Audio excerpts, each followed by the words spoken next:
And Indiana has done it. Their first ever Commissioner's Cup championship, knocking off the Minnesota Lynx. This is Howard setting up McDonald, knocking down the tray. Finds it cutting McDonald, easy deuce. With their superstar injured, a veteran leader abandoning them, and facing a juggernaut team that was supposed to destroy them, the Indiana Fever were walking into a slaughter. The Commissioner's Cup final was meant to be their public humiliation, a brutal end to a feel-good story. Instead, it became the moment they didn't just win a championship, but exposed a bitter jealousy that has been poisoning the entire league. And the 6 words Caitlin Clark said after the game proved what everyone was thinking, but was too afraid to say out loud.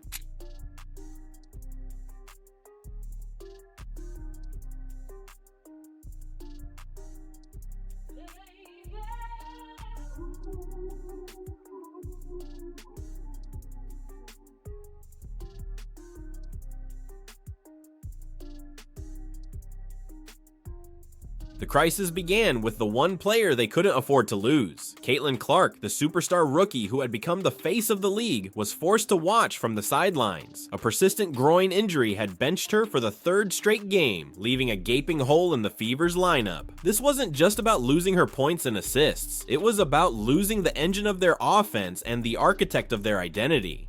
With Caitlin and her status, just how did she look? How did she feel today during shoot-around? And is she making progress and getting closer to playing? She's making progress.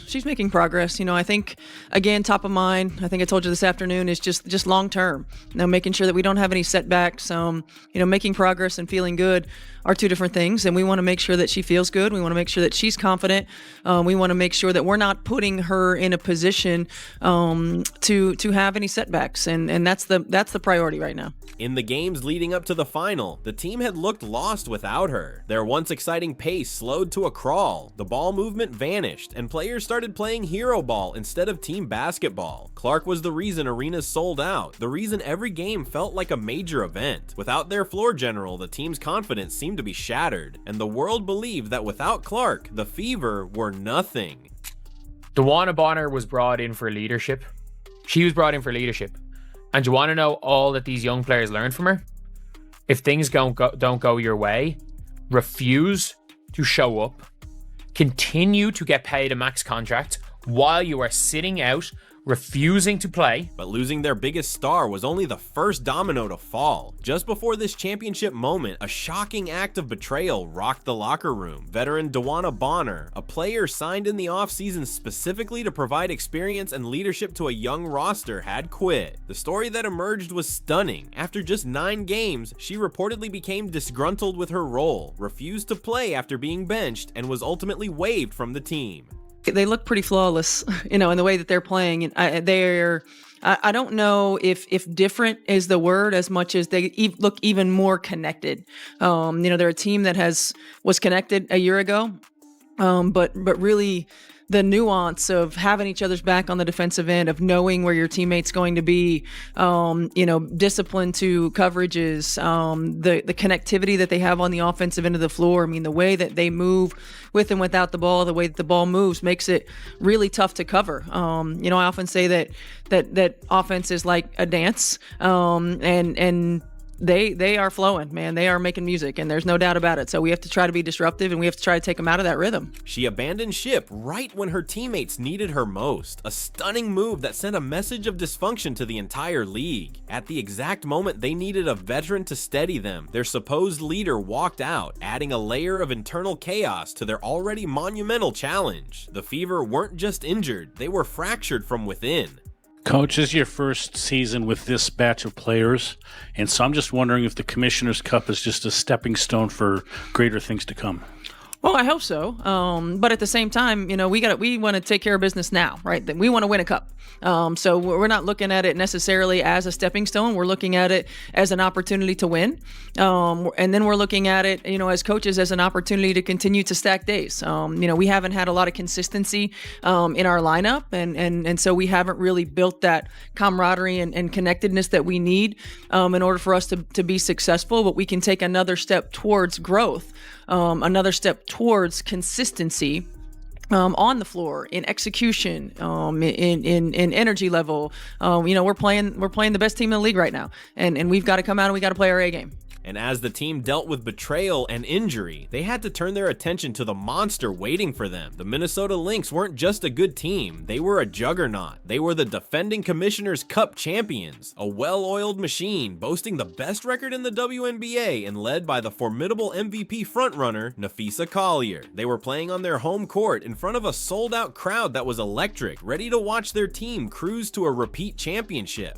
What are some of the keys that you see as to how exactly you're going to do that, or what you guys need to do to approach the game successfully? Yeah, I mean, I think we've got to be disruptive. We've got to make sure that we play with a level of physicality that doesn't allow them to just pass the ball around where everywhere that they want to pass it. So we've got to make sure that we're disruptive. We got to make sure that we're elite at our on ball screen defense. This is a team that reads really well, that moves really well. We got to be elite at the point of attack on ball screen defense. We've got to. We always talk about guarding our yard, being able to guard one-on-one so we're not in rotation early. I think for us, it's going to have to start on the defensive end of the floor so that allows us to get out and run in transition as well. But we can't allow them to just do exactly what they want to do on the offensive end. Anyone else? Coach, thank you. Thank you. The odds were so stacked against Indiana that Las Vegas had made them 14-point underdogs. Analysts weren't debating if the Fever would lose, but by how much. They were dismissed as a non-threat, a feel-good story that was about to meet a brutal end. The world had already written their obituary, but someone forgot to give the Fever the script. Coming into this, you talked about so much, hey, you got to have the right approach, don't trick this off, have the focus. Take me inside that mindset of you guys coming into this game and how tonight was just a collective effort that got it done. I describe this entire experience as a gut check experience, and I mean that intentionally. Physically, mentally, psychologically, it was a gut check moment today, and I think for us, it was about making sure we won those moments that mattered. And I thought down the stretch of the game, we did an unbelievable job of just staying together, weathering the storm, and kind of utilizing what we needed to based on our schemes and our personnel from practice. And I thought down the stretch of the game specifically, we bought in. All five of us, whoever was on the floor, bought in. And I think you guys got to see that. From the opening tip, this was a different team. This wasn't the struggling, disjointed group that had limped into the final. This was a team on a mission, playing with a ferocity that stunned the Lynx and silenced the home crowd. The players who were supposed to be role players became legends overnight. Natasha Howard played like a woman possessed, earning the game's MVP award with a masterful performance. She dropped 16 points and grabbed 12 rebounds, but her true impact was on defense, where she completely neutralized Napheesa Collier. Howard finds it, cutting McDonald, easy deuce. Beautiful read by Natasha Howard. And Ari McDonald, that opened up the three-point shot. Howard to steal. Open floor in front of her, got the lay. Indiana battling. This crowd is quiet. Natasha Howard is a former Defensive Player of the Year, knows the ball is coming to Napheesa Collier, just gets that deflection, gets going in the open court. And it is all Indiana in terms of the momentum in this game right now. This building is quiet. Aaliyah Boston asserted her dominance in the paint, finishing with a massive double-double and sending a clear message she was a cornerstone. Kelsey Mitchell guided the offense, while the bench delivered pure energy. Sophie Cunningham hit 3 massive three-pointers, and new signing Ari McDonald provided a spark that ignited the entire roster. They weren't just playing, they were a symphony of perfectly executed basketball. But the most powerful moment of the night didn't even happen on the court.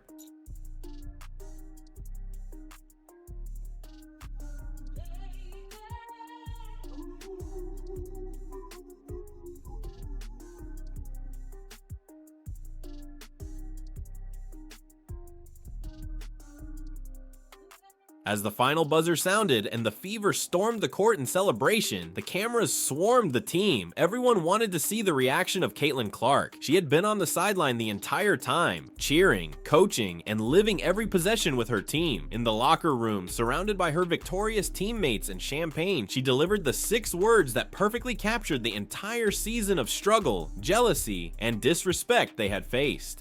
And we did that.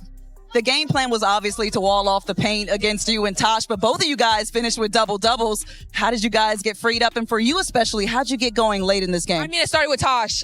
Tosh, that entire first half and even that entire game, just really took it to them, made them have to guard. And so with her attacking from different angles, they had to space out a little bit. And that fourth quarter, I was able to score. And finally, Aaliyah, what are you going to do with your prize money? That's for me to know. Boom! Congratulations, lady. With a sly grin, she looked around and said, "Guys, I just know everybody in the league is sick." In that moment, she gave voice to the us versus the world mentality that had fueled them. It was a direct shot at every critic, every doubter, and every opponent who resented their spotlight. It was the ultimate validation for a team that had been through hell. Head coach Stephanie White has a motto. She says, pressure is a privilege. You came into the former champion's house and took them down on their home floor. How does it feel to bring Indiana their first championship? It feels great. We knew that we had to come in here with energy. We know that they're a great team and they were going to go on runs. And so for us, it was about containing those runs and then going on our own. And that single sentence was proven true in the most embarrassing way possible for the media. Before the game, ESPN was so certain of a Fever loss that they had pre-scheduled a video to their social media accounts with the title, "Lynx Dominate Fever to Win Commissioner's Cup." They were forced to hastily delete it after the game, a humiliating admission that they, like everyone else, had completely underestimated the heart of this Indiana team. It was the ultimate receipt, tangible proof of just how shocking this victory was to the establishment. Even the Lynx head coach, Cheryl Reeve, had to admit it. "They just sort of beat us," she said, a simple but powerful acknowledgement that this wasn't a fluke. The Fever hadn't just won, they had earned the respect of their toughest opponent. It was a team effort tonight, but with 16 points, 12 rebounds, and 4 assists, your MVP is Natasha Howard.